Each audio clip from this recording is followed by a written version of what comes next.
think it's a really big issue for Americans living in Canada or people working in both Canada and the US looking at how they can manage their tax situation.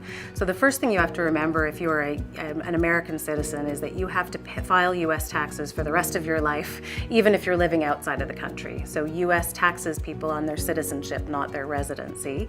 And it's really important to, first of all, file those returns if you have to file them, because the IRS has many big penalties and they can be pretty onerous.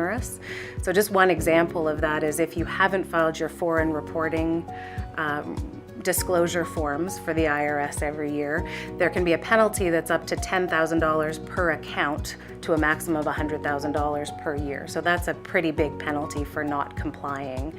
So I think that's the first point to make. The other one that's relevant to a lot of people in Canada is Canadian snowbirds need to watch their days. I think a lot of them know that. They need to count how many days they're in the US. If they're in the US for 120 days a year on a regular basis, you don't actually need to file a tax return, but you do need to file a closer connection statement that proves that you continue to have a closer connection to Canada, and therefore you don't need to file. If it's more than 183 days, you have to file another form, a non-resident return. But then beyond that, there's a couple of examples of things that Americans really need to be careful of if they're living in Canada, things that can be onerous tax situations.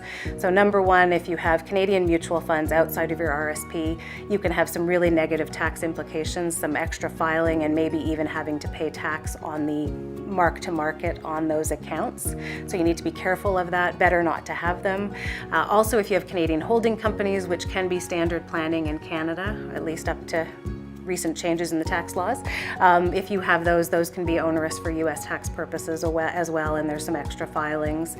And then a big one that people don't always think about is in Canada, we don't pay tax on a gain in our principal residence. The US actually does pay tax on a gain on principal residences. They have an exemption, so you don't pay tax on the first $250,000 if you're single or $500,000 if you're filing jointly. But you have to remember that you have to translate your gain in your house into US dollars that you would have had if it was bought and sold in US dollars. So we've had a number of clients up here who've sold houses in Canada and ended up having to pay tax in the US. So you've got to be careful of all of that, and it really warrants getting some advice.